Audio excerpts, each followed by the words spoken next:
programa es presentado por Municipalidad de Colonia Carolla, apostando por su gente. Colonia Carolla, ciudad de emprendedores. Daniotti Farmacias, líderes en tecnología y en stock de medicamentos. Abierto las 24 horas. Daniotti Farmacias te espera en sus 4 direcciones. En cada obra, en cada terreno, en cada desafío, Cantera Boesio está presente. Áridos de calidad para construcción, arena fina y zarandeada, piedra bola, granza lavada, triturados, tierra negra y más. También realizamos trabajos con pala cargadora y servicio de camiones volcadores. Cantera Boesio. Hola, ¿cómo están? Como ya saben, en Impulso Emprendedor siempre destacamos las historias por sus experiencias, por todo lo que tuvieron que atravesar. Hoy nos acompaña alguien muy ligado a los medios de comunicación de nuestra región, un hombre que impulsó y fue parte de proyectos gráficos, radiales y televisivos, protagonizando de cerca los inicios, momentos de crecimiento, desafíos y también algunos golpes duros de asimilar. Tendremos una charla sincera con recuerdos, decisiones importantes, errores asumidos y la mirada de quien aprendió haciendo. Miguel Gramajo.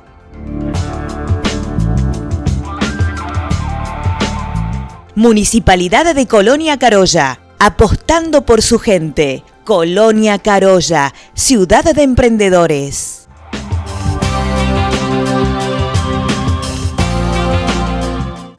Bueno, yo he sido siempre básicamente un gráfico, porque aún haciendo otros medios siempre he tenido algún anclaje gráfico. Empecé como locutor en la radio San Isidro Labrador en el año 79, recién egresado de la secundaria, y la radio me permitió estudiar en la universidad una carrera que no tenía nada que ver con los medios de comunicación. ¿Cuál fue? Ciencias químicas. Hice un año de agronomía y después me decidí por la química y bueno, completé la carrera de bioquímica que nunca practiqué ni llegué a recibirme.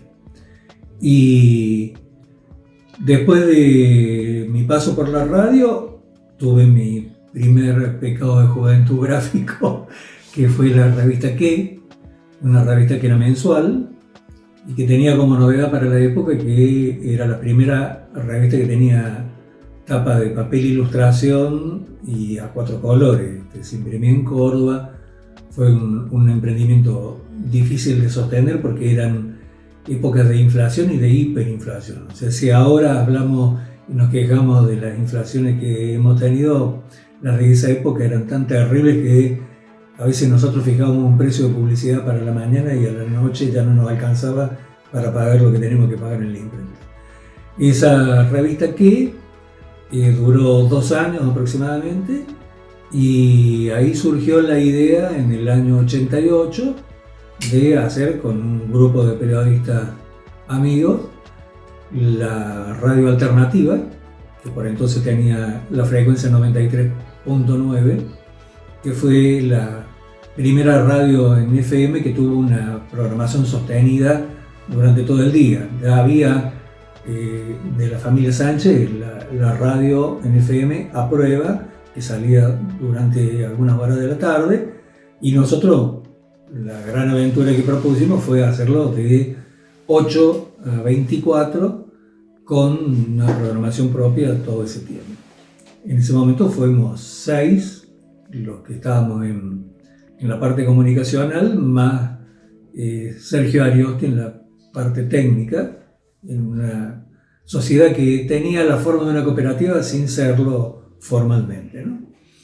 En la radio estuve hasta que surgió la posibilidad de abrir el canal local, cuando se instala el primer cable, que era de Junín TV, y se instala el cable y necesitamos un canal local. Entonces ahí empezamos con Jorge Contés y Cayo Risi a hacer el canal 2, primero con una edición semanal y después la edición diaria de todas las noches de 20 a 24. Estuve en el canal un tiempo como coordinador de la programación, después lo gerencié Después tuve la posibilidad de ser el dueño del canal, hasta que me fundí como el mejor en el canal. Y ahí abandoné el periodismo, el periodismo informativo. Me dediqué a lo institucional porque justo abrió en esa época Maxion y empecé a hacer comunicaciones internas ahí y terminé haciendo recursos humanos en general. Y estando en Maxion me volvió a picar el bichito del periodismo y empezamos a hacer una revistita de clasificados, porque veíamos que estaban todas las vidrieras llenas de avisos clasificados que ponía la gente. Entonces dijimos, ¿por qué no sistematizar esto y juntarlo todo en un medio que no había? Y así surgió un periódico que duró muy poco tiempo, que se llamaba La Esquina, que eran todos clasificados. Y a partir de La Esquina tuvimos un diario con un amigo que duró un año aproximadamente, que se llamaba Primera Hora. Y bueno, ese amigo por problemas personales se fue. Él era el dueño de los equipos, así que estuvimos ahí un impasse de 6 meses y ahí nació El Despertador, con el que estamos desde el año 2001, mala época para empezar un emprendimiento, hasta la actualidad. O sea, de tus cualidades de emprendedor, no hay dudas. No, siempre traté de hacer lo mío. Por supuesto, al principio no me daba para vivir de los emprendimientos periodísticos, siempre tuve otros trabajos. O sea, paralelamente al periodismo durante muchos años, trabajé en el Museo Jesuítico Nacional, trabajé en el Colegio Nacional Domingo Faustino Sarmiento, tuve algún paso por la Municipalidad de Jesús María también, hasta que ya con el diario sí decidí nada más que el diario. Esa fue ya la decisión de una dedicación exclusiva al emprendimiento propio. ¿Y qué conclusión sacas, digamos, de tantos emprendimientos, de tantos pasos, de tantos inicios? En algún caso mencionabas, no sé si fracaso, pero por lo menos te fundiste, o por lo menos de emprendimientos que no han continuado. ¿A qué se debe, digamos, las épocas buenas? ¿A qué se deben también los malos momentos? Sí, yo creo que más allá de que uno tenga capacidad de emprender y de sostenerse en el tiempo, el entorno y las condiciones del mercado son indispensables para que te vaya mejor o peor, ¿no? Un viento de cola que siempre te viene bien, tener unas condiciones económicas generales que te ayuden a la prosperidad. Pero también creo que básicamente, y estos fueron los pasos que por lo menos yo fui dando en la actividad, siempre te va mejor cuando vos lográs detectar una necesidad y esa necesidad es cubierta por lo que vos ofreces. A nosotros nos parecía que tener una radio era buena idea en Jesús María, a pesar de las dificultades técnicas, porque lanzar una FM en el 88 era muy complicado porque todo el mundo escuchaba AM. No había un marco legal, hasta hoy no hay un marco legal porque sigue estando la ley de difusión del proceso en algunos casos, pero en ese momento hacer una radio de FM chocaba con la imposibilidad de que la gente tuviera un equipo de FM y supiera cómo cambiar de AM a FM. Entonces, esto fue un riesgo que nosotros asumimos porque la posibilidad de instalar una FM era absolutamente nula por el costo del equipamiento y por los aspectos legales, ¿no? En ese momento eran muchísimas las exigencias que había para instalar una radio. Nosotros lo hicimos a riesgo de la tecnología y a riesgo de la parte legal también. Con el canal lo mismo, nos pareció que la gente tenía una cultura de televisión. Nosotros aparecimos con el canal en la época en que era furor el Canal 9. Con Alejandro Roma y el 9 Diario era muy visto. Y bueno, nosotros decíamos, qué bueno, a partir de lo que veíamos de la cultura de imagen que había y del consumo de televisión que había, encarar algo local que la gente se vea. Y bueno, nuestro objetivo fue ese, que la gente se viera. Nosotros veíamos que En esa época, con el ingreso de los primeros equipos importados, la gente, por ejemplo, contrataba muchos sociales. Entonces, a la gente le gustaba verse y veíamos que esa era la novedad. Nos propusimos hacer el canal, bueno, también ese emprendimiento salió bien. Y con el diario nos pasó lo mismo. O sea, primero esta cuestión de los clasificados, que siempre fue el gran motor que tuvo el diario.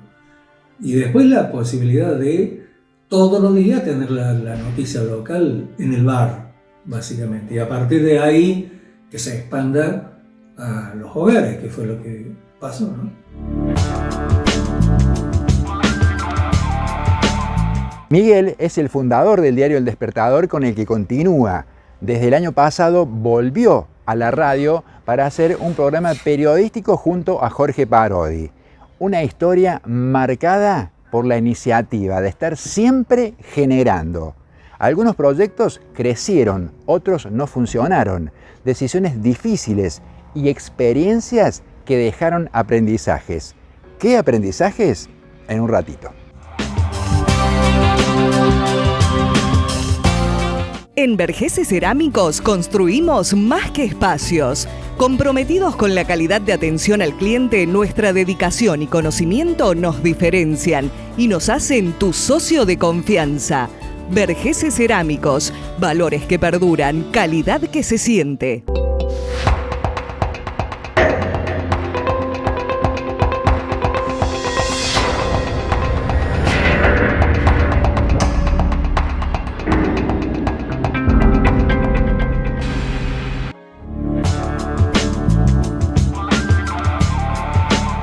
Y después el tiempo hace que uno vea con el diario del lunes los errores que ha cometido. Y en mi caso particular siempre fue acelerar los crecimientos de los medios o querer hacer cosas que veía en medios grandes que acá no se daban las condiciones ni técnicas ni económicas como para sostenerlo. En general, los pasos en falso que he tenido siempre han sido por tratar de llegar a un nivel de excelencia para el que no estábamos preparados. Entonces me parece que no conocer las limitaciones propias de uno te juega en contra. ¿Se podría decir más utópico que realista? Sí, ciertamente. Nosotros, por ejemplo, con el canal tuvimos, en esto de la interacción del entorno con lo que uno hace, tuvimos un entorno muy complicado porque el canal se cierra cuando se produce el efecto tequila a nivel internacional. Por el efecto tequila en Jesús María cierran 2 bancos. Esos 2 bancos eran los auspiciantes más fuertes que tenía el canal en ese momento. Y a su vez muchos de los auspiciantes más importantes que tenía el canal tenían cuenta dentro del banco. Entonces eso nos produjo un ahogo financiero muy fuerte, que fue justo en el momento en que nosotros habíamos decidido hacer un canal de formato similar al de las radios. O sea, lo que ahora conocemos como streaming, nosotros lo hacíamos en esa época. Arrancamos a las 8 de la mañana y teníamos programación, salíamos con el canal en buena parte de todo ese tiempo con programación propia hasta las 12 de la noche. Eso era imposible de sostener. Y bueno, terminamos claudicando ante las condiciones, no pudimos seguir. Teniendo en cuenta tu experiencia, Miguel, ¿qué le dirías a aquellos que están emprendiendo? ¿Qué deben tener en cuenta? ¿Qué deben saber? Yo creo que hay 2 patas fundamentales que a mí, por lo menos en los emprendimientos, siempre me faltan. Una de ellas es la capacidad de venta. O sea, yo nunca tuve capacidad de venta ni de automarketing. Creo que uno puede hacer todos los esfuerzos del mundo para su emprendimiento, pero si vos no tenés el don de la comercialización, no, es muy difícil sostenerlo. Tenés que tener a alguien en tu equipo que cumpla la función que vos no estás capacitado para cumplir. Y por el otro lado, creo que hay que ser muy puntilloso con la administración.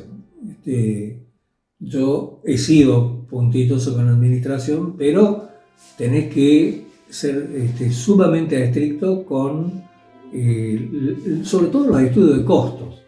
Y bueno, en ese sentido creo que las veces que nosotros nos agrandamos más allá de lo que nos da el cuero, porque pecamos de optimismo y a veces ese optimismo te lleva a no ver la realidad. Uh-huh.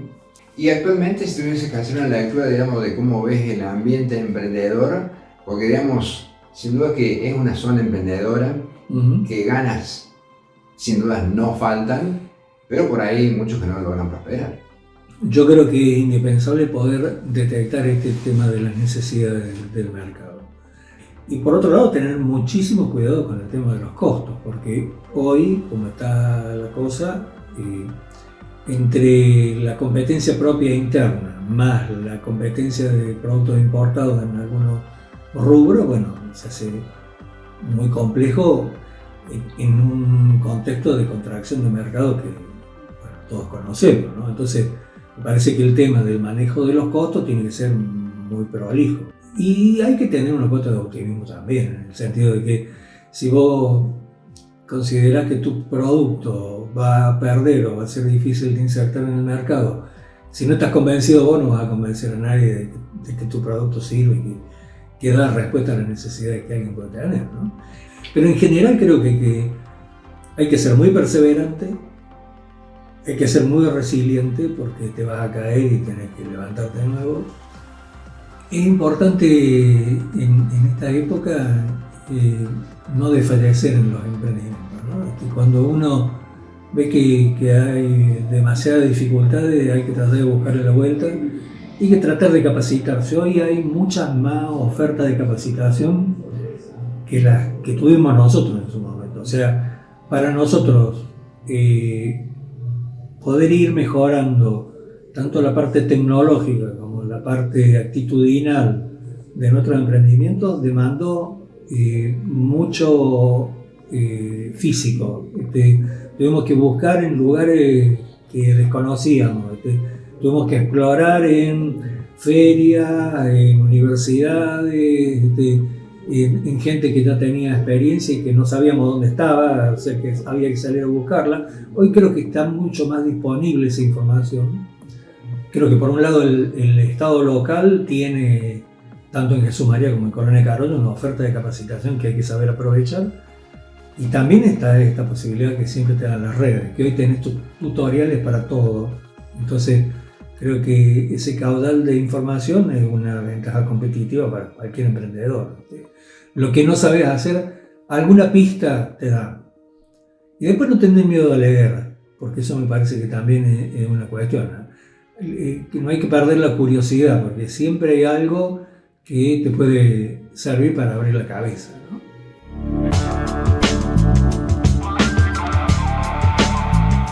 Hablar de los aciertos es fácil, pero reconocer errores, revisar decisiones y contarlo con honestidad siempre tiene más valor. Cada proyecto implica apuestas, riesgos, momentos buenos y otros muy difíciles que también forman parte del camino. Miguel nos compartió la mirada de alguien que atravesó distintas etapas en los medios y que aceptó contarlas con franqueza, incluso con autocrítica y trasladando su experiencia. Por eso, muchas gracias, Miguel Gramajo.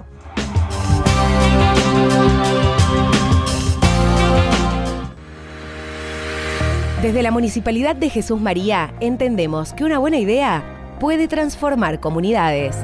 Por eso, acompañamos a nuestros emprendedores con capacitación, vinculación y acceso a créditos para impulsar la economía local.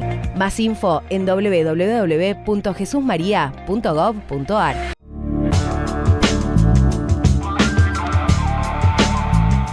Hay momentos que merecen volver a verse. Tiempo atrás pasó por este programa Victoria Ávila, emprendedora, creadora de Delicias de Vicky. Nos presentaba lo que hacía y nos decía esto.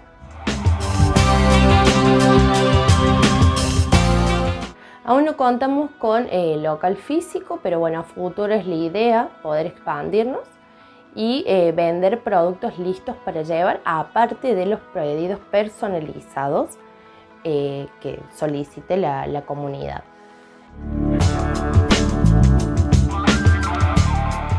¿Y saben qué? Ya lo logró. Conocimos el local de Delicias de Vicky. Nos lo muestra junto a su nueva socia, su mamá Natalia.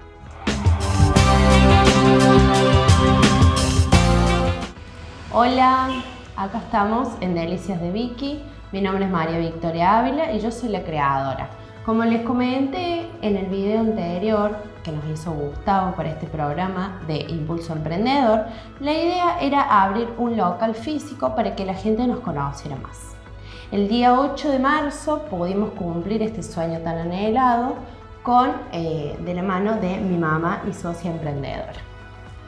Hola, yo soy Natalia, mamá de Vicky. Nos lanzamos a este proyecto, sobre todo acompañándola a ella.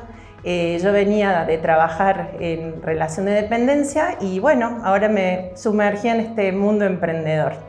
¿Qué decirles? Un orgullo haber formado este local en donde los esperamos para, bueno, no solamente las cosas ricas que hacemos, sino para que se sientan contentos en un lugar armonioso, que vengan a disfrutar eso. Un lugar para disfrutar de cosas ricas, de momentos tranquilos. Así que bueno, eso básicamente. Bueno, y como dice nuestro spot es, no pienses tanto, disfruta el momento. Bueno, y yo les quería contar que no solamente hacemos todo lo que es pastelería tradicional, sino hacemos pastelería temática. Cuando hablo de pastelería temática, todo lo que complementa la torta para que se vea una mesa dulce linda y agradable y, bueno, rica, por supuesto. Todo lo que son cupcakes, oreos bañadas, galletitas, para bautismos, cumpleaños, comuniones, etc. Y aparte hacemos cosas saladas para que cuando vengan acá no solamente se lleven lo dulce, sino sea el combo perfecto y pueden encontrar en un solo lugar todo para su evento o su celebración. Contamos también con productos de otros emprendedores que hemos conocido en el camino, como los tés en hebras y mezclas materas para lo que mezclas materas de Carla Brolo de 108 veces y pralina artesanal de nueces, almendras y maní de Leila Pralina Artesanal. Y también la tenemos a Karin Keller, que arma todo lo que es en artesanía, bombillas, cucharas, sorbetes, les da su arte en resina con incrustaciones, con detallecitos. Quedan muy bonitos, así que vengan a conocerlos. Bueno, los esperamos a todos en la calle Pío León, al 58, en Jesús María. Y si no, nos pueden encontrar en las redes como Delicias de Vicky con QU_ o al teléfono 3525 56 43 40 para pedir presupuestos o sellar alguna fecha especial. Un beso grande.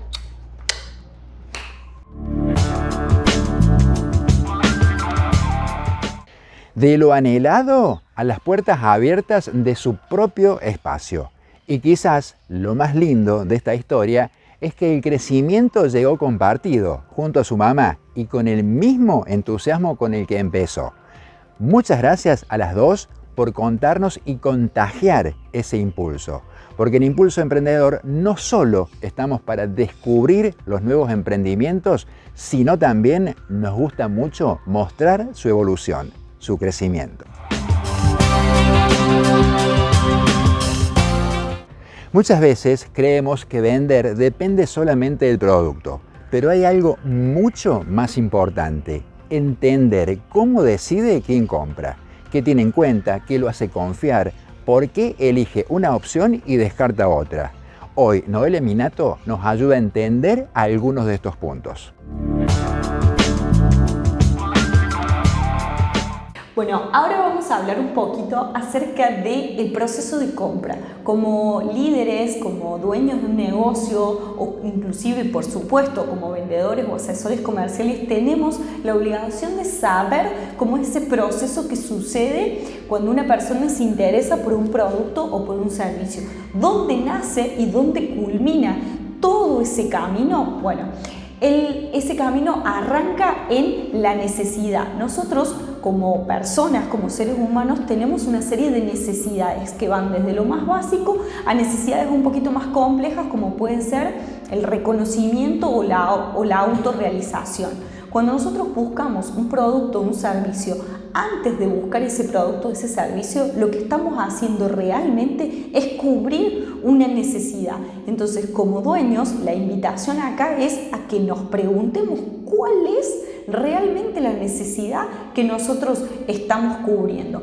Y ahí llegamos al segundo paso, que es cuando combinamos esa necesidad con un producto, un servicio, una experiencia que sí existe. Entonces, en la mente del consumidor aparece el deseo. Luego de este deseo que transforma en algo concreto, ¿sí?, esa necesidad, va a empezar a aparecer el análisis de opciones. Vamos a buscar información y vamos a analizar alternativas. Hoy, las personas, con el advenimiento de la tecnología en las últimas décadas, tenemos un enorme acceso a cientos de canales por donde podemos buscar información, y eso hace que el cliente que llega a tu producto o tu servicio ya no llega de manera inocente, llega con información, inclusive a veces hasta más de las que tiene tu vendedor, y eso es importantísimo que lo trabajes, porque no nos podemos permitir que un asesor o un vendedor o nosotros mismos sepamos menos que un cliente o un prospecto. Luego viene el momento de la acción, el momento en donde se cierra o no se cierra la venta. En el mejor de los casos es el momento en donde sí verdaderamente se efectúa la transacción y la persona obtiene aquel producto o aquel servicio, y ahí se abren dos caminos: la satisfacción o la no satisfacción. ¿Cubrimos las expectativas o no las cubrimos? Ese momento de la acción ¿es fácil, es simple, es accesible, es rápido o es complejo? Bueno, ahí tenemos un punto enorme para trabajar. Y por supuesto, acá no termina todo. ¿Por qué? Porque viene el último punto, la postventa o la postcompra, que hoy por hoy es un elemento fundamental porque los usuarios nos repostean, nos recomiendan, ya el boca en boca se multiplica y nos puede traer consecuencias muy positivas o negativas, pero hay algo que como dueños, líderes o comerciantes no podemos desentender, que es que existe en el consumidor una etapa de postcompra o postventa. Vos elegís qué hacer con esa etapa. Estas son todos los pasos, mejor dicho, que un usuario o un prospecto va desarrollando a lo largo de la búsqueda de un producto o un servicio.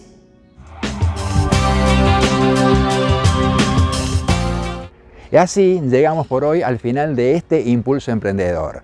Recuerden, los nuevos emprendedores, que aquí tienen disponible un espacio totalmente gratuito para mostrar, enseñar y contar lo que hacen.